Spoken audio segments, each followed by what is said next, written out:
Aujourd'hui, je me trouve aux frontières maroco-algériennes pour vous parler de la dernière décision qui a été faite par le gouvernement algérien. C'est une vidéo un peu improvisée que je fais aujourd'hui. J'ai pas mon micro, j'ai pas de trépied. J'essaye de parler fort, j'espère que le son sera bon. Je me suis mis dans une grotte que j'ai trouvée. Voilà, c'est une grotte qui est juste en face de la frontière, tu vois. Donc là, on a l'Algérie ici et cette route, elle nous sépare. Ici, les Marocains. Et là-bas les Algériens. Et j'ai trouvé une petite grotte magnifique dans laquelle je pense que je vais avoir un bon son et dans lequel je suis aussi reculé de toutes les personnes qui sont en bas pour pas les embêter avec ma vidéo.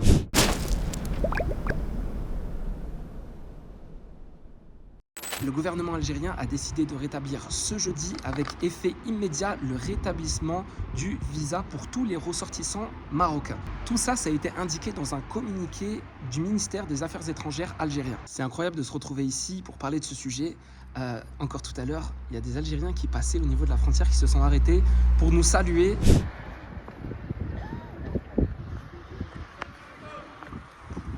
Wa alaykoum salam.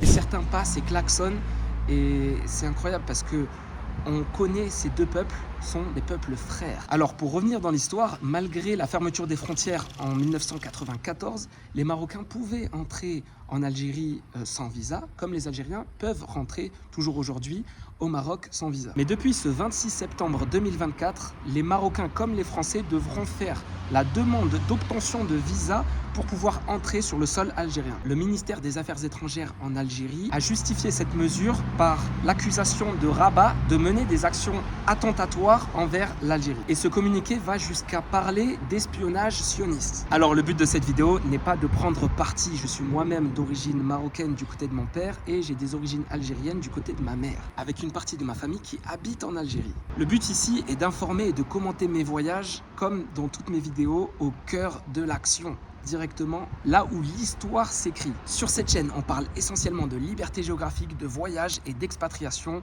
Donc si t'es nouveau, rejoins-nous, on vient des quatre coins du monde. Pour remettre les choses dans leur contexte, il faut savoir que les frontières étaient totalement ouvertes jusqu'en 1994 après l'attentat au Maroc, l'attentat de Marrakech. Suite à ces attentats, le Maroc a alors pris la décision d'imposer le visa à tous les ressortissants algériens pour entrer ici au Maroc. Cette même décision qui a été plus tard avortée. En réponse à cette décision, l'Algérie décide donc de fermer définitivement ses frontières avec le Maroc. Et tout ça, c'était en 1994. Plus récemment, en 2021, l'Algérie a rompu toutes ses relations diplomatiques avec le Maroc et a décidé de fermer son espace aérien au Maroc. Et tout ça, c'est bien triste parce que ce soit le peuple algérien ou le peuple marocain, la grande majorité d'entre eux déplorent ces mesures comme étant des mesures politiques qui sépare ces deux peuples frères. Parce qu'il faut le savoir, mais que ce soit ce Marocain là, ou que ce soit les Algériens qui sont là-bas,